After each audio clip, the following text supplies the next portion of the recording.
வணக்கம் அன்புக்கினிய விருச்சக ராசி நேயர்களே, பங்குனி மாத ராசி பலன்களை பற்றி பார்க்கலாம். அதற்கு முன்னால் எந்தெந்த கிரகங்கள் எந்தெந்த இடத்தில் இருக்கிறது என்று பார்ப்போம்.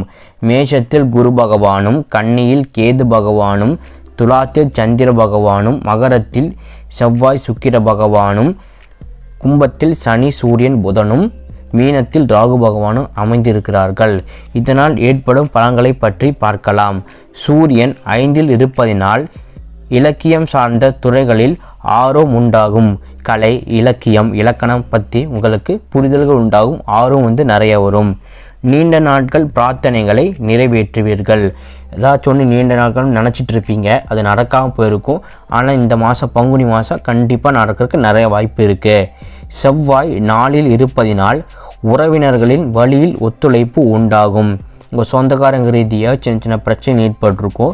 அந்த பிரச்சனையெல்லாம் தீர்ந்து ஒத்துழைப்பு உண்டாகும். வியாபாரத்தில் முன்னேற்றத்துக்கான முயற்சிகள் அதிகரிக்கும். ஏதாச்சும் புதுசாக வாங்கி போடுறது, வியாபாரம் பெருக்கிறது, ஏதாச்சும் ஒன்று கண்டிப்பாக நீங்கள் செய்வீங்க. புதன் 5இல் இருப்பதினால் மனதில் புதிய திட்டங்களை உருவாக்குவீர்கள். புதுசாக ஒரு சிந்தனை மேம்படும். ஏதாச்சும் ஒரு முன்னேற்றத்துக்கு ஒரு சிந்தனை ஏற்படும். அது நீங்கள் செஞ்சீங்கன்னா கண்டிப்பாக முன்னேற்றம் ஆகலாம். உடன் இருப்பவர்கள் பற்றிய புரிதல்கள் அதிகரிக்கும். இப்போ கோடை இருக்கிறத பற்றி நீங்கள் நல்லா தெரிஞ்சுக்கிற டைம் இது.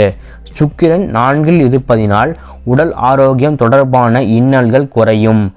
உங்கள் கருத்துகளுக்கு உண்டான மதிப்பு கிடைக்கும். நீங்கள் சொல்கிற விஷயத்த மற்றவங்க காது கொடுத்து கேட்பாங்க இந்த மாதமெல்லாம். அதனால் இங்கே சொல்கிறக்கூடிய சபையில் பலிக்கும்.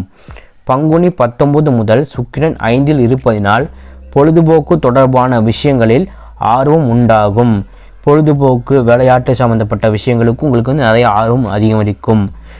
குரு 6இல் இருப்பதினால் சிக்கனமான செயல்பட்டு சேமிப்பை மேம்படுத்துவீர்கள். உங்களோட சேமிப்பு அதிகமாகும். அதாவது கஞ்சத்தனமாக இருக்க மாட்டேன்னு சொல்லலை, ஆனால் உங்களுக்கு சிக்கனப்படுத்துவீங்க.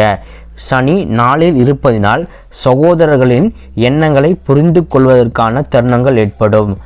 அதாவது உங்கள் இளைய சகோதரர்களை எண்ணங்களை நிறைவேற்றுவீர்கள். அவங்களோட ஆசையை தீர்த்து வைப்பீங்க.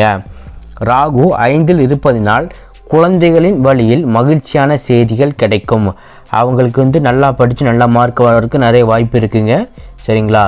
கேது 11இல் இருப்பதினால் முதலீடு தொடர்பான விஷயங்களில் ஆலோசனை பெற்று முடிவு எடுக்கவும். ஏதாச்சும் திருப்பி ஏதாச்சும் இன்வெஸ்ட் பண்ணுறீங்கன்னா அதில் மற்றவங்களோட பெரியவங்களோட ஆலோசனை கண்டிப்பாக வேணும். இதுக்கு நீங்கள் எடுக்கக்கூடிய வழிபாடு என்ன கேட்டிங்கன்னா, முருகப்பெருமானை வழிபட வாழ்வில் இன்பம் உண்டாகும். நம்ம சேனலை லைக் பண்ணுங்கள், ஷேர் பண்ணுங்கள், சப்ஸ்கிரைப் பண்ணுங்கள். மறக்காமல் விருச்சக ராசி நேயர்களுக்கு இந்த வீடியோவை ஷேர் பண்ணுங்கள். நன்றி, வணக்கம்.